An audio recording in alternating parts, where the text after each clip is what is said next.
Welcome to another episode of the Podcast Profits Unleashed podcast, the show where we empower coaches, experts to use podcasting as a powerful tool to drive sales and grow your business. Now, I'm your host, Karen Roberts. Now, after the break, I will be talking about podcast SEO and how to get discovered. But first, my guest today is Nadja Fromm. She is a marketing coach and a startup strategist. Now, she helps purpose-driven misfits and corporate escapees build bold, profitable businesses from the ground up. Now, she has over 20 years of experience in global brand marketing, and she teaches early stage founders how to master their marketing foundations, how to stand out and get real traction without the burnout or BS. So we're going to be talking about, really, guys, stop winging it, why most startups fail before they're even launched. So welcome to the show, Nadja. So great to be here. Thank you, Karen. First of all, let's do a little bit more about your backstory. And so you were in corporate. What actually was your inspiration to break free, grow your business, and help other startups do the same? My story starts with really this 20 years, it's been 22 years of marketing roles and advertising agencies and also startups, but really a very intense journey. And as you mentioned, I worked with very large companies, so really household names, thinking about Lindt chocolate, Colgate, the toothpaste, think about the Weber barbecues, or Kraft Heinz. That was one of my last roles, the Heinz ketchups of the world. And I climbed the career ladder, and I climbed the ladder for these years because I always thought that if you just get to the next level, if you just make it one more step, that's where fulfillment is going to lay. That's where happiness is going to come. This is where it all happens, right? You have this expectation that you just need to hustle and grind hard enough, and then something happens. Something will just make sense. But once I reached that and was sitting at the head of the table, I still felt empty and unfulfilled and, quite honestly, truly burned out. And so for me, the realization really came pretty hard with a complete burnout and with a complete breakdown, which essentially turned out to be my breakthrough moment, to realize that success is not what necessarily society prescribes. It is what it is. Success is if you find something that is truly aligned with your values and your passion and your mission, your reason to be, and be able to be successful within that. I've come to realize that what are the things that I really enjoy doing? What are the things that I'm really good at? And bringing it all together. And this is where now with my company, with Fromm Consulting, I've seen how many incredibly talented people are stuck in the 9-to-5 grind. And for me, the mission is to show that there's a way, and specifically teach and coach on the fundamental moves, the fundamental first steps of how to build your business, how to successfully lay the foundation to be able to build a business that is sustainable in the long term. And is not just financially viable, but is lighting you up without burning you out. Love that. Love that. What you said right there is so true. I think for so many people out there is, how do I get to that next level? I'm going to be happy when that next promotion, and then realizing that actually this isn't fulfilling. And I know it's really difficult because we've all got bills to pay. We all get stuck because you've got to pay the mortgage, you've got to pay the bills, and people are afraid to drop this guaranteed income because, let's face it, it can be a scary place, going out and starting something new that you're passionate about, even though, even within corporate world, there is no guarantee, right? Things could change like that. But the perception in our own minds is that it's guaranteed. So for you, how do you help? Because startups, they all probably think they can do it for themselves, or they start out thinking, I'll just give it a try and see what happens. But if you want a successful business, that's not the way to do it, is it? Yes, I like the way you phrase it, and it's true. That's literally what I hear is that let's just start and I'll just see what happens and then I'll figure it out on the way. Sometimes that works, but oftentimes it doesn't. And there's a reason that the vast majority of startups fail. And the way I always like to think about it is when you want to know how high a building is going to be built, you have to look at the Mm. foundation. How deep is the foundation going to be dug? And how much concrete are they going to pour into it?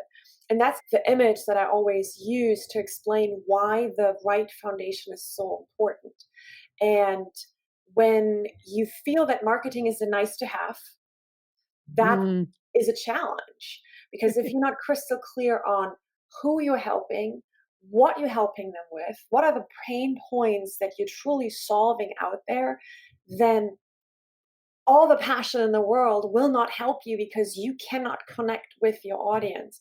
And in the end, it's a numbers game. Eventually, you will get a client here and there, absolutely.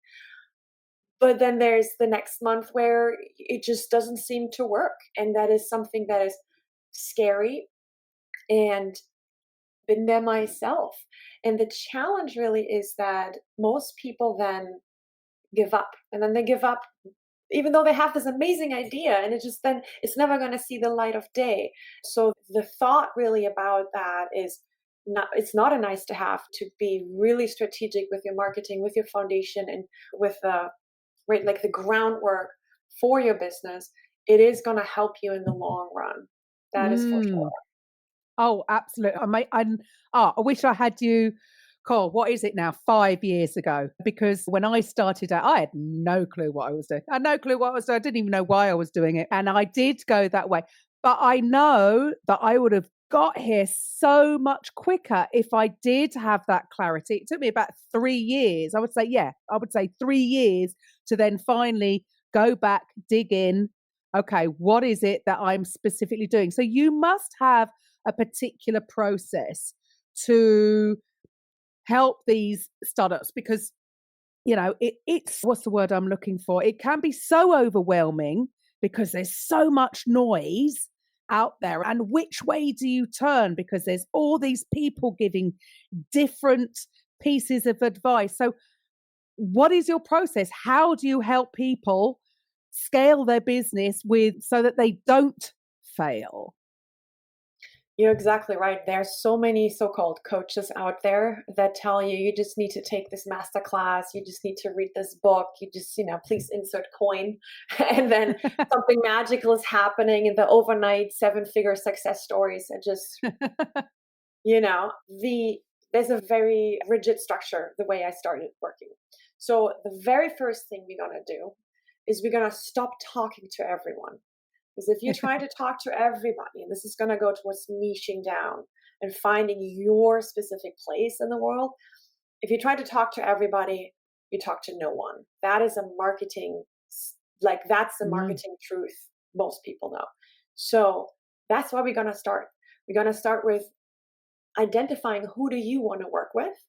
That's the first thing, because we need to make sure that we can also serve them in the right way. And I'm using serving very very mindfully, like very purposeful. Mhm. That for me, it all comes down to serving people, serving my audiences. So that's the first step we're going to start with. Who do you want to serve with? Who are they? Who are the people that you want to serve? And most importantly, what problems are you solving for them? So it's a very deep dive into the psyche of your persona, avatar, however you want to call it. There's a million names for it, but I call it the ICP, the ideal client project profile. So we're going to get crystal clear on who they are. What is that what are they breaking their brains about? What is that they stay up at 2 a.m. and Google? What are the problems that they're truly having? The obstacles, perceived or real, that they're dealing with. So that's where we're going to go. So we're going to identify them first. We're going to do a check. is this a market that is growing? So you at least don't want to have a declining market, Mhm. physical newspaper versus digital magazines, right? Mhm. You want to be able to address them in a flock, easily addressable. Is there any kind of indicator, any kind of identifier that enables you to literally think in a Facebook ad, how do I program the audience by interest, by life stage, etc. So think about, can you address them easily, or is it just like something lingering inside? And then also, is there true pain points? So you need to make sure, is this really a pain that has urgency, that they really want to have solved? And then lastly, is the buying power there? Obviously, Mm. because it needs to be the means to invest into the solution. Mhm. And so that's the very first starting point. So we're going to define your niche, we're going to define your audience, we're going to define who you're going to work with. Now, the next level is we're going to craft the offer. We're going to craft what is that you uniquely can solve and provide for them.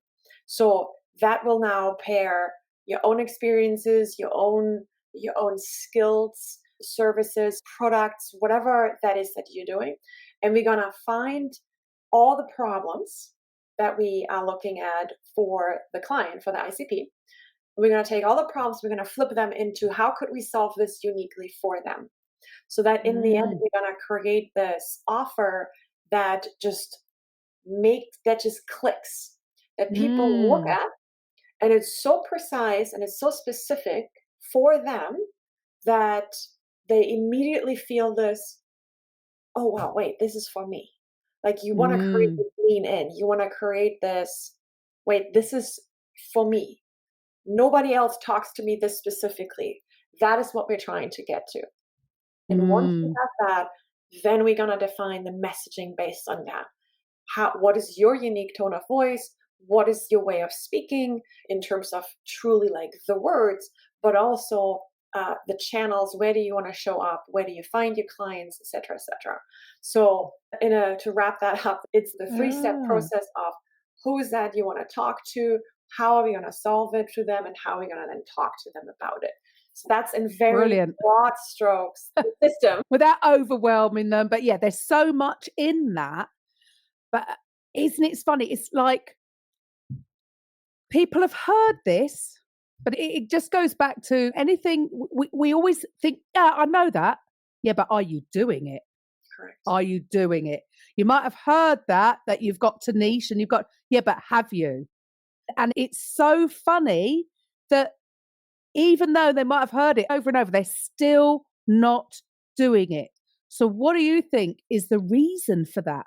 Why are they still, no, I can do this myself. I can do this myself, rather than going back and taking time to lay that foundation and getting help. What's wrong with people? Everybody needs help. It's okay to ask for help. You don't have to do it alone. So why are so many startups trying to wing it and not reaching out and doing it correctly? There is a lot to say about FOMO, about the fear of missing out. And that can be in so many ways. That can be the part of, if I spend this money on a business coach, I could spend this on advertising. Okay. Mm. If your message doesn't stick, I can tell you that 70% of your marketing spend is waste. That's facts. Yes. You can look that up. That's like statistically facts. 70% of marketing spend is a waste if you're not on point with your message. And then the other key is that, well, if I talk only to this one specific audience, what about all these other people? I meet so many people throughout my networking or throughout my endeavors. I want to serve all of them. If you pretend to be a master of all trades, you're not really any master. So there's a lot about that. There's a lot about the holding on to, no, I can do this. I built this business. This is my idea. I can do this. And then the realization oftentimes is hitting hard. And it's oftentimes almost at the 11th hour where I would Mm. come in and, as you said, it's not rocket science.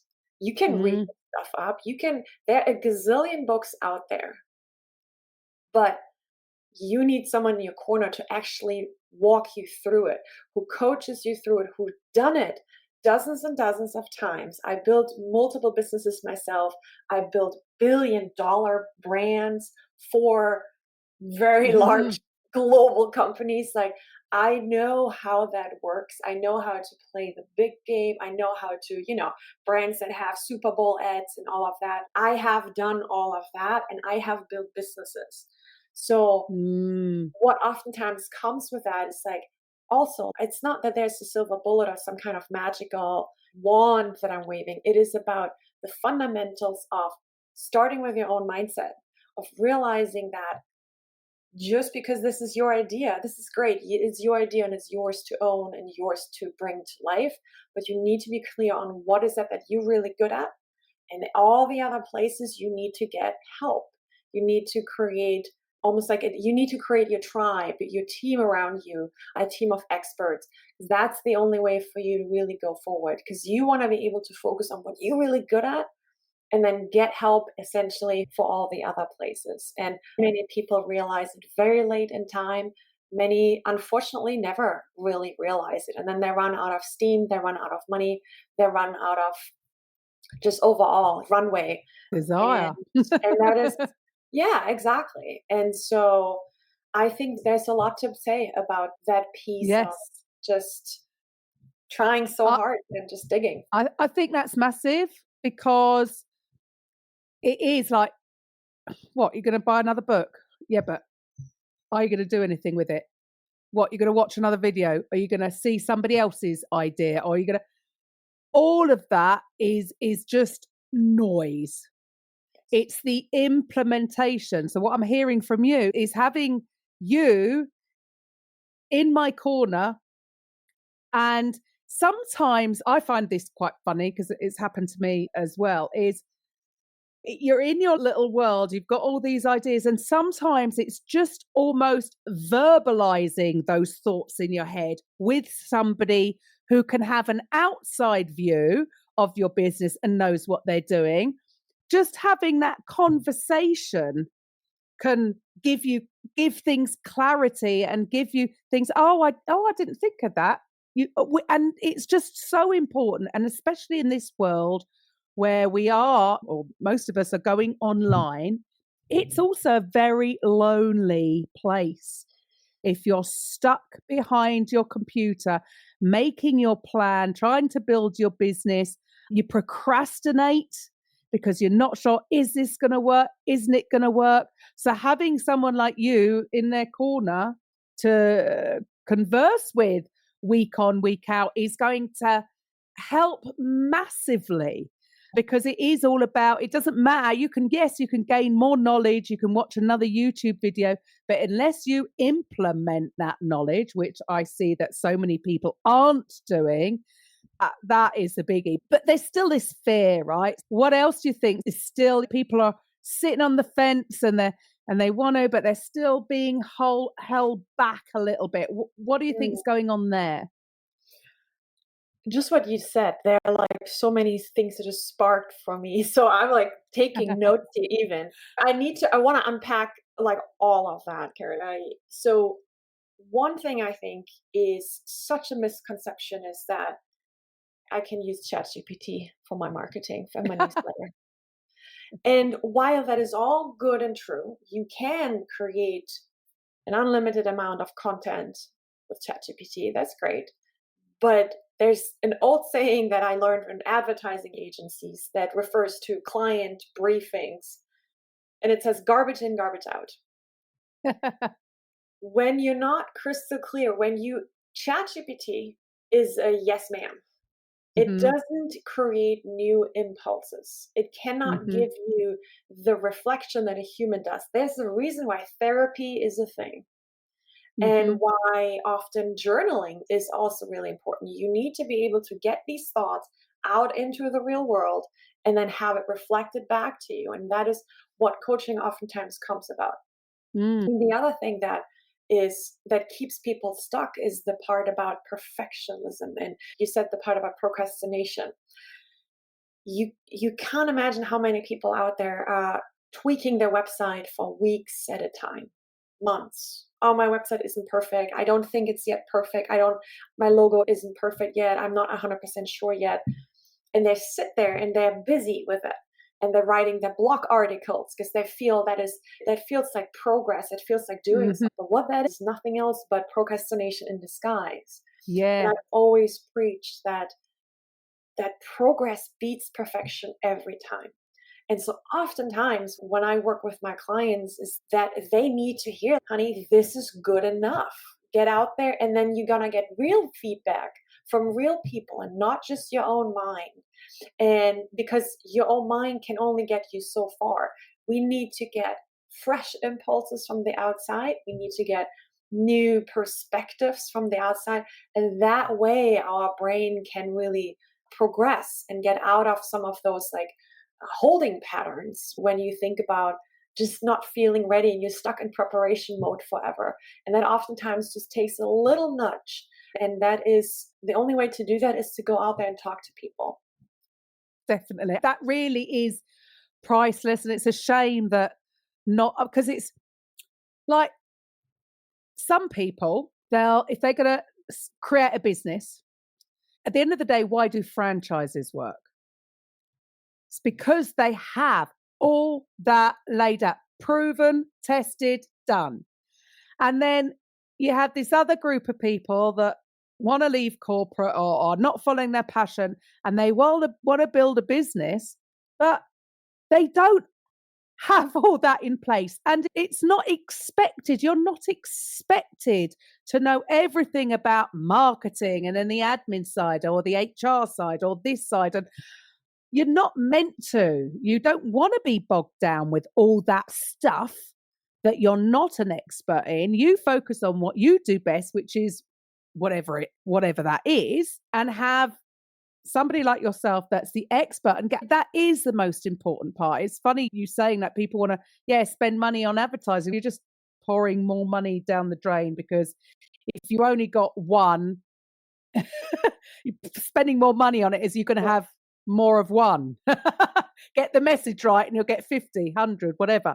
Exactly. So it is about going back and starting it with in the right place so that you are ready to scale. Because in my mind, I think when you don't do that, it's almost like you are setting yourself up for failure, because you're not expecting to be able to scale. Otherwise you would. And I do understand there's a lot of mindset issues in there. I get it, because I've been there. I'm not totally out of the woods. I've always said good is good enough. And then I wouldn't want to go back and even watch my first episode or even our graphics to check. We are just continually, I'll just try to improve all the time. Whereas a lot of people coming from corporate, they are waiting. They are perfectionists. I'm not a perfectionist. I don't come from the corporate arena, and I am a sort of just go ahead and do. So there are the two sides of that, aren't there? But the way to stop the procrastination then is to get the right advice and right guidance. So if there's people out there who have been thinking about start going off on their own, or they have been going off on their own and it's not really getting them to where they want to be, what should the listeners do next? I want to say one more thing real quick about the mind. You really nailed it when you said that there is a certain mindset that comes with when you come from corporate or from a 9-to-5 job, whatever it actually is. Society is training us to do things the correct way. You know, you get graded in school because of a certain standardized answer sheet. You have to raise your hands when you want to speak. So all of these things, we're waiting for approval. If you create a work product in your job and you go to your boss and they say, yes, it's good or it's not correct, you always wait for that kind of feedback. That is how we've been programmed. And when you're in that position and you want to build something else by yourself, something on your own, there is nobody's coming. Nobody's coming to help you, to tell you, to give you the green light. And that is incredibly isolating. And that can be incredibly confusing and intimidating. And that is why so many people stay stuck, because they haven't done the mindset transition yet from the employee to entrepreneur. And that is a fundamental part of my coaching, is to learn and to understand that there's no other impulse than your own gut. And that is really scary, because that's the only thing you can rely on. And so that's a lot of the part of my work, is to learn to trust your own instincts and to understand where you need to go and ask for help.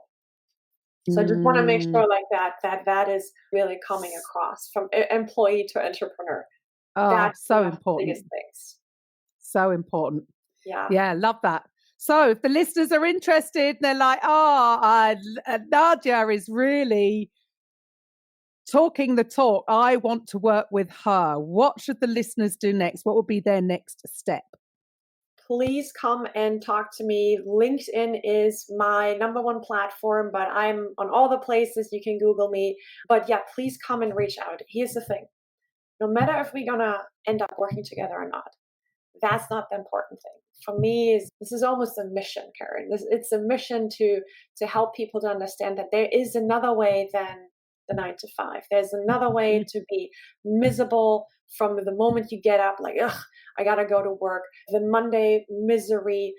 And then, you have the Friday, hooray, yes, thank God it's Friday. And then Sunday scaries come around fast. And then the whole thing starts over and you just have this pit in your stomach every week.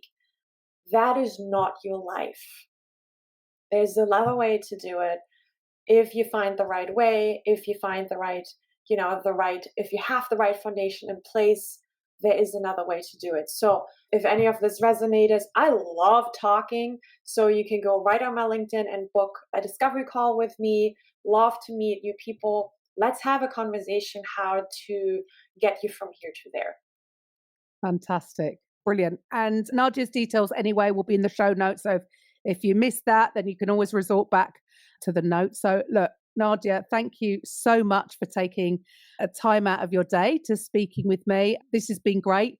And to the listeners, I will be back after the break and I'll be going to be talking about podcast SEO. Yes, I know it is as boring as it sounds, but no, it won't be as boring as it sounds, because it's very important if you're launching a podcast, because it's all about how to get discovered. That build it and they will come, unfortunately, does not work in this world. So I'll be back after the break. Bye for now. So I'm back. So I'm here to talk about podcast SEO, right? And it really is one of the most overlooked strategies in podcasting, and really how it can help you finally get discovered. Now, I know what you might be thinking, SEO for a podcast? Yes, 100%, because if no one can find your podcast, then, well, nobody's going to listen, right?